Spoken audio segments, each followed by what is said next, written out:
The Story of Samson. In ancient days, when shadows seemed to lie heavy over Israel, the people groaned under 40 years of Philistine rule. In the modest town of Zorah lived Manoah and his wife, barren and longing for a child. Their quiet life was changed by a heavenly visit. An angel appeared with a promise that felt impossible. "You will bear a son," the angel said, "and he will be set apart. No razor shall touch his head. From his mother's womb he would be a Nazirite, dedicated to God, destined to begin the rescue of Israel."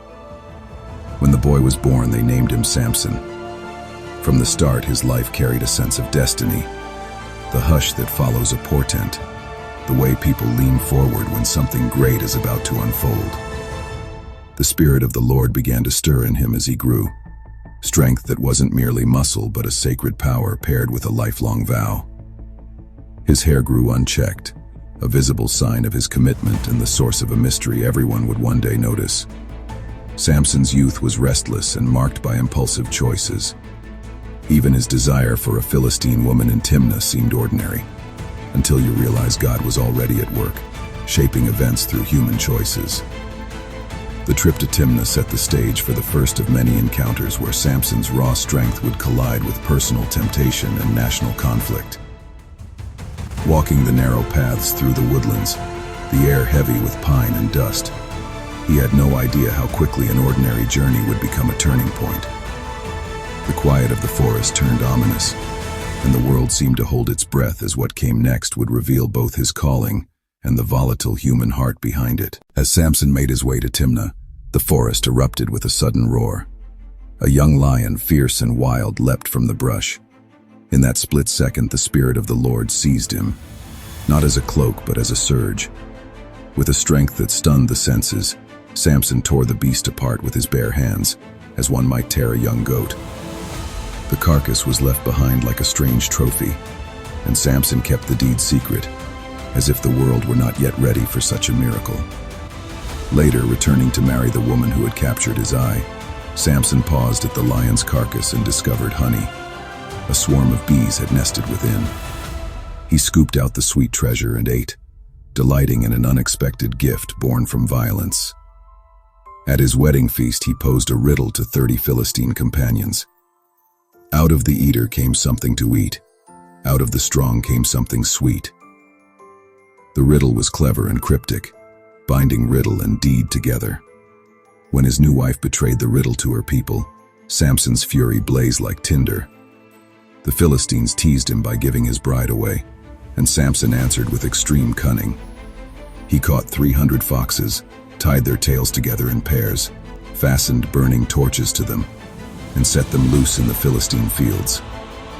Fire devoured the standing grain, the vineyards and olive groves. Economies turned to smoke overnight. The Philistines retaliated by burning his wife and her father's house, and the spiral of violence widened. When Judah's men bound Samson to hand him over, he did not remain helpless. The Spirit came upon him again. The ropes on his arms melted like burned flax and dropped away. Finding a fresh jawbone of a donkey, he seized it and felled 1,000 warriors. The ground was littered with the fallen. Samson stood bloodied but upright, jawbone in hand, a thunderous reminder that God's power moved through a flawed, often impulsive man. Power made Samson a figure of awe, but it did not shield him from the vulnerabilities that define us all. Enter Delilah, a woman whose quiet persistence would become the instrument of a nation's revenge.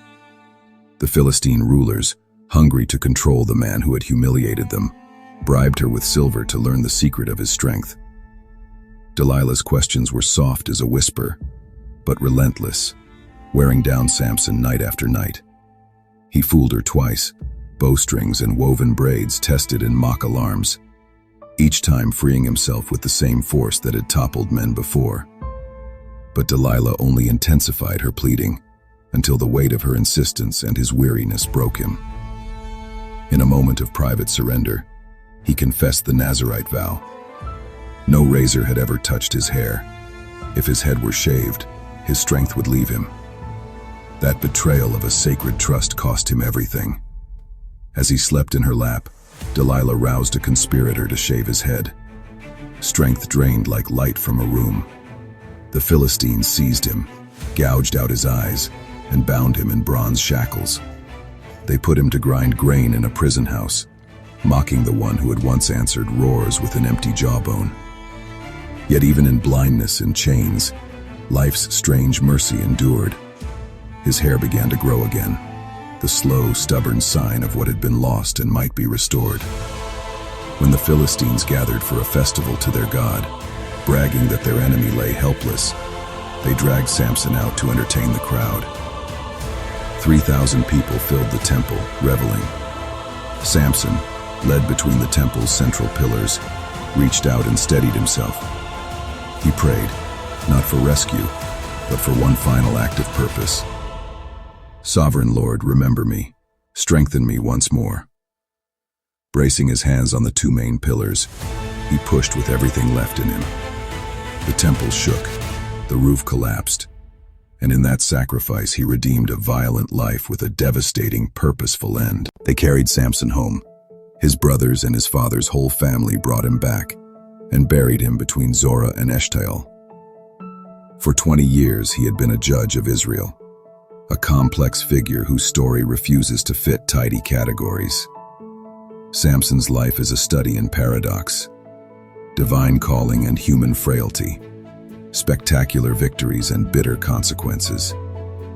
He reminds us that God often works through imperfect people, that power without humility is perilous, and that even the broken can find a measure of redemption. Our team at Faithful Beats tells stories like this because they teach faith, warn of temptation, and celebrate ultimate sovereignty.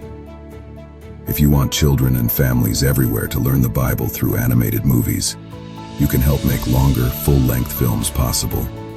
Join our community, become a member and support our channel, Faithful Beats on YouTube, to bring these stories to the next generation. Please like, comment, subscribe, and share this story with friends and family. Thank you for watching.